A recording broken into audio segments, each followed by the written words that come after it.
국회 동의 없이 세금이 오를 수 있다면 어떨까요? 요즘 부동산 시장의 최대 화두 바로 보유세 폭탄입니다. 정부가 세금을 올리려면 국회의 심의와 법 개정이 필요한 게 상식이죠. 하지만 이번엔 다릅니다.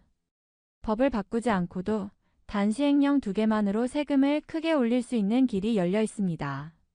오늘은 그 숨겨진 2가지 무기, 바로 공시가격 현실화율과 공정시장 가액 비율에 대해 말씀드리겠습니다. 안녕하세요. 노년복지 전문가 최수정입니다. 지금 이 2단어가 낯설게 들리실 수 있지만 이게 바로 우리가 매년 내는 재산세와 종부세의 핵심 계산식에 들어가는 보이지 않는 세율 조정 장치입니다. 정부가 세율은 그대로 둔 채 이 비율만 살짝 올려도 세금이 2배로 뛸 수 있습니다. 무섭죠?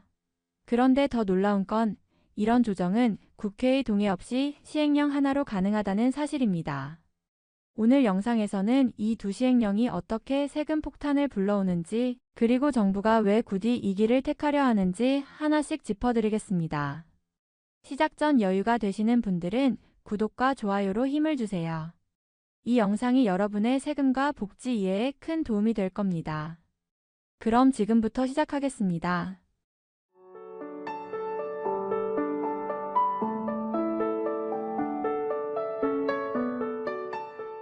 1. 정부가 보유세 인상을 검토하는 진짜 이유. 정부는 이미 3차례의 부동산 대책을 내놓았습니다. 6.17, 9.7 그리고 1.11 대책까지. 하지만 시장은 좀처럼 안정되지 않았습니다. 집값은 여전히 강보합세를 유지하고 거래량은 바닥 수준에 머물고 있죠.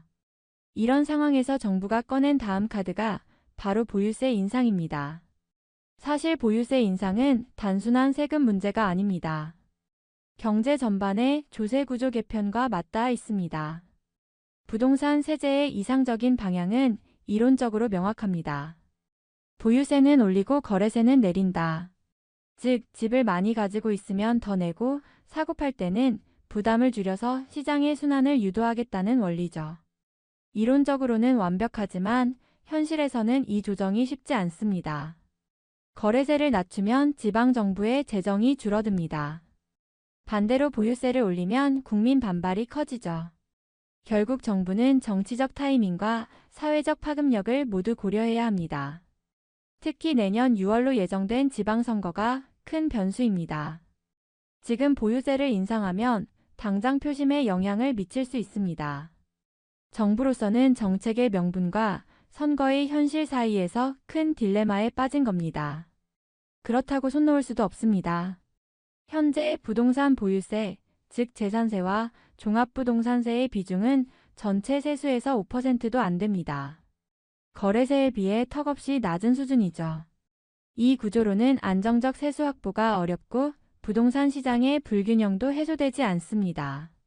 그래서 정부는 세율 인상이라는 직접적인 방법 대신 시행령을 활용한 간접 증세에 눈을 돌렸습니다. 세율은 그대로 두지만 과세 표준을 결정하는 공시가격 현실화율과 공정시장가액 비율을 조정하는 방식이죠.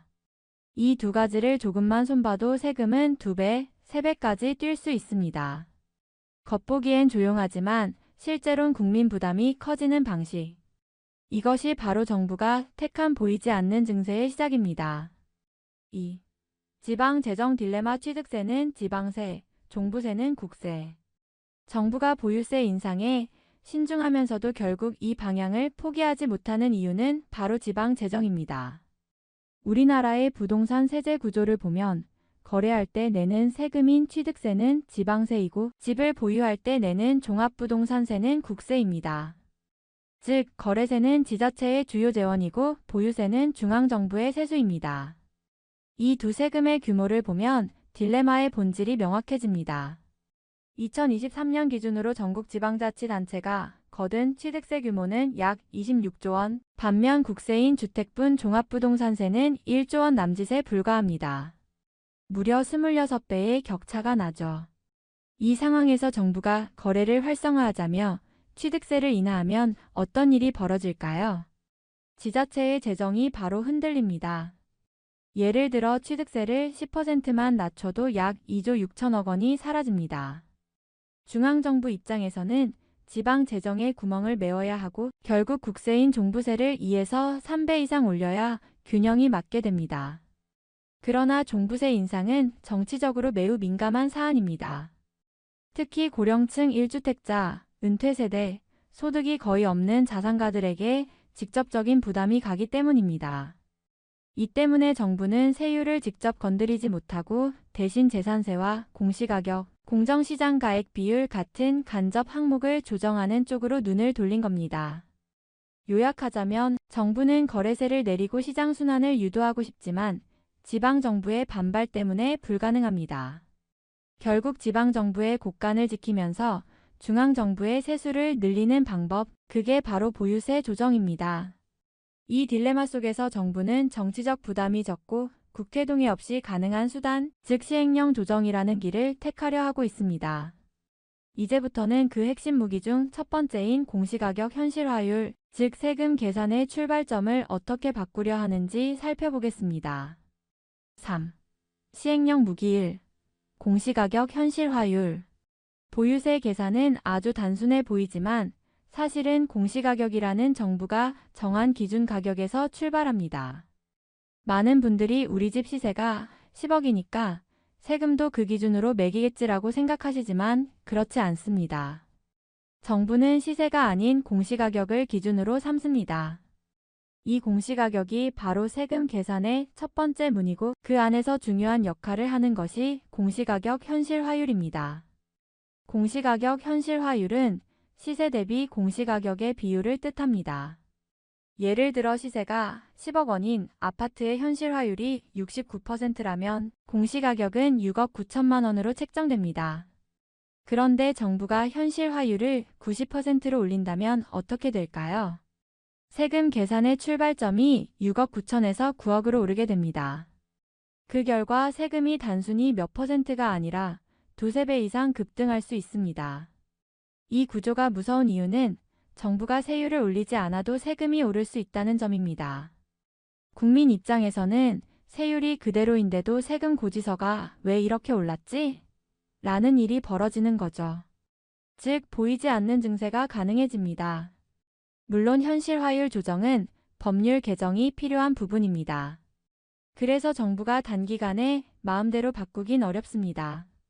하지만 여기서 주목해야 할 점은 공시가격 현실화율이 부동산 세금뿐만 아니라 건강보험료, 기초연금, 복지수급 자격까지 좌우한다는 겁니다. 공시가격이 오르면 단순히 세금만 늘어나는 게 아니라 복지 혜택을 받던 분들이 수급 자격을 잃을 수도 있습니다. 이 때문에 정부는 현실화율 상향이라는 직접적 표현 대신 공시가격 현실화 로드맵 재조정 또는 시세 반영률 조정이라는 우회적 표현을 씁니다. 즉, 말은 다르게 하지만 결과는 세금 인상 효과를 유도하는 구조인 셈입니다. 정리하자면 공시가격 현실화율은 세금 계산의 가장 밑단에 놓인 기초지렛대입니다. 이 비율을 조금만 움직여도 세금 구조 전체가 흔들립니다. 그래서 정부는 세율 인상이라는 정치적 부담 없이 국회 동의가 필요 없는 두 번째 수단으로 이동하고 있습니다. 그 두 번째 수단이 바로 공정시장 가액 비율입니다. 이제 그 이야기로 넘어가 보겠습니다. 4. 시행령 무기. 공정시장 가액 비율. 이제 두 번째 비밀 무기, 바로 공정시장 가액 비율입니다. 이 단어가 다소 생소하게 들릴 수 있지만 쉽게 말해 정부가 세금 계산할 때 실제 가격의 몇 퍼센트를 적용할지 결정하는 할인율이라고 보면 됩니다. 예를 들어 시세가 10억 원인 아파트가 있다고 가정해 봅시다. 공시가격 현실화율을 적용해 정부가 7억 원으로 책정했다고 하죠. 그런데 정부는 이 7억 원 전체를 과세표준으로 쓰지 않습니다. 그중 일부만 세금 기준으로 인정합니다. 이때 쓰이는 비율이 바로 공정시장가액 비율입니다. 현재 종합부동산세의 공정시장 가액 비율은 60%입니다. 즉, 7억 원짜리 공시가격을 기준으로 60%만 인정해 4억 2천만 원의 세율을 곱해 세금을 계산합니다. 그런데 만약 정부가 이 비율을 80%로 올리면 어떻게 될까요? 4억 2천만 원이 5억 6천만 원으로 뛰면서 세금 기준 금액이 한순간에 33% 이상 증가하게 됩니다. 이 비율은 대통령령, 즉 시행령만 바꾸면 즉시 적용할 수 있는 구조입니다. 국회의 법 개정 절차가 필요 없죠. 바로 이 점 때문에 공정시장 가액 비율은 정부가 가장 손쉽게 꺼낼 수 있는 숨은 증세 카드로 불립니다.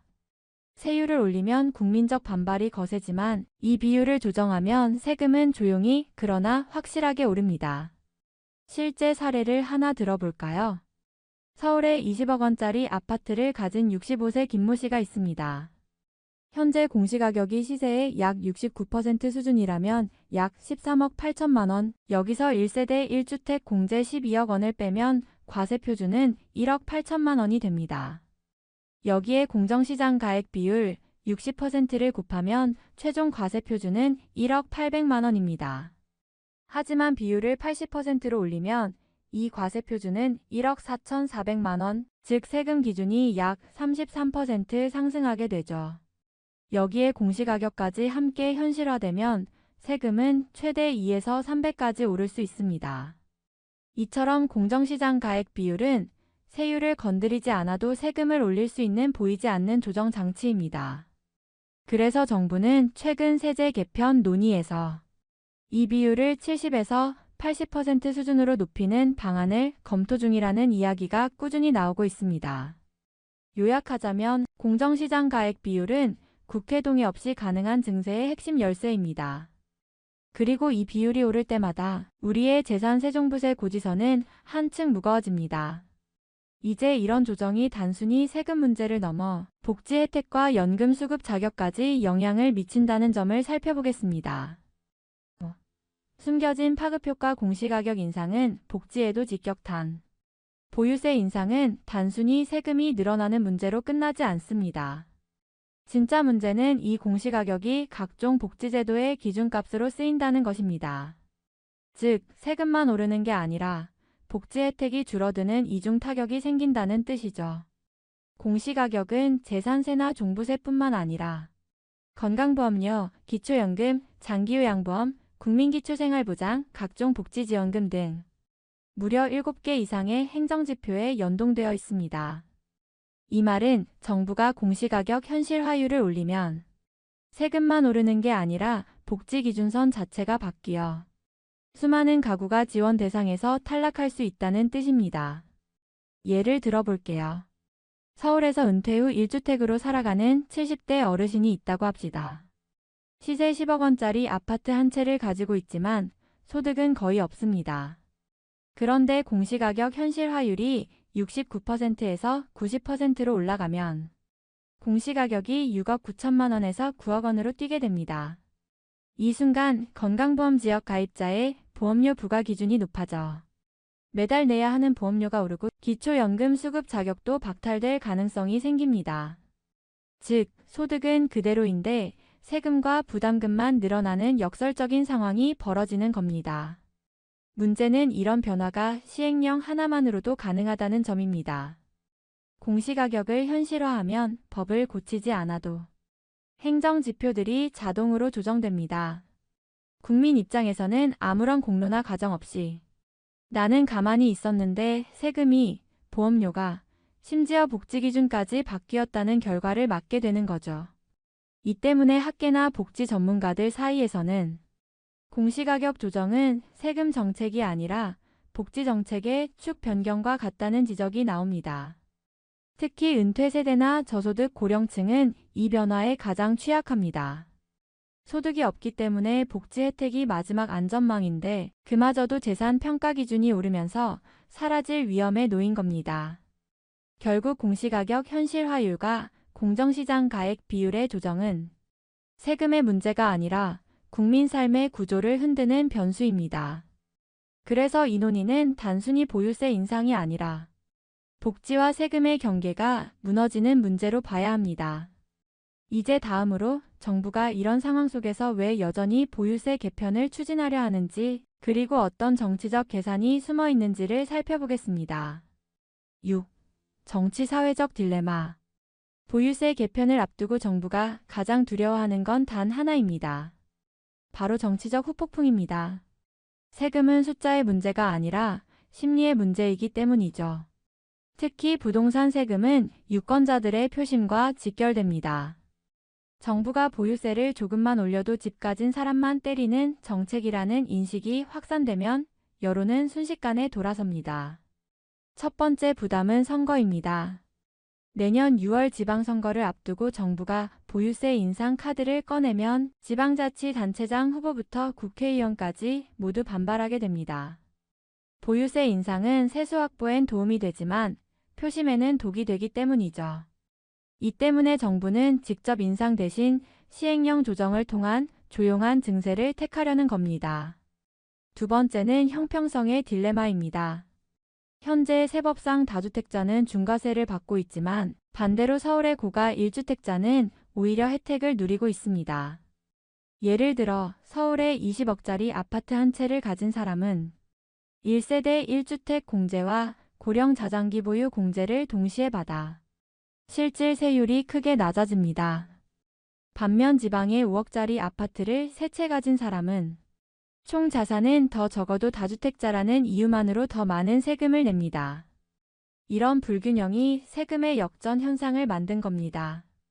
정부가 이 문제를 해결하려면 두 가지 중 하나를 선택해야 합니다. 첫째, 고가 1주택자에 대한 공제 혜택을 줄이는 방법. 둘째, 지방 비수도권 다주택자에 대한 중과세를 완화하는 방법. 하지만 두 방법은 서로 충돌합니다. 전자는 수도권 자산가들의 반발을 부르고 후자는 부자 감세라는 여론의 역풍을 맞게 됩니다. 결국 정부는 어느 쪽으로도 쉽게 움직이지 못한 채 양쪽의 눈치를 보며 정치적 줄타기를 하고 있는 겁니다. 이 상황에서 시행령 조정은 정부가 택할 수 있는 가장 현실적인 수단입니다. 국회의 문턱을 넘지 않아도 되고 세율 인상처럼 큰 저항을 받지도 않으니까요. 하지만 문제는 이렇게 조용한 방식이 국민에게는 더 위험하다는 점입니다.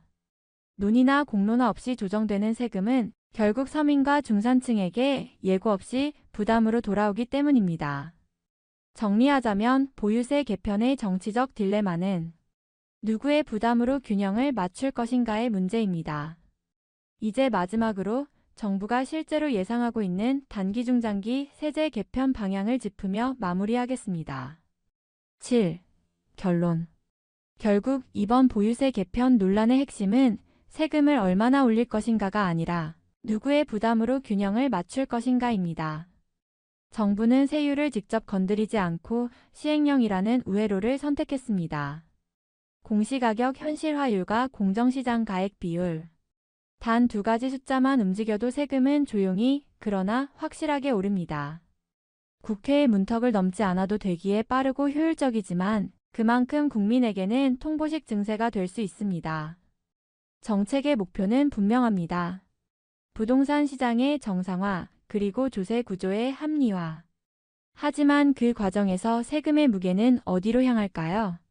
소득이 없는 고령층 1주택자, 서울과 지방의 가격 격차 속에 끼인 실수요자, 그리고 내 집 한 채가 전 재산인 서민들에게.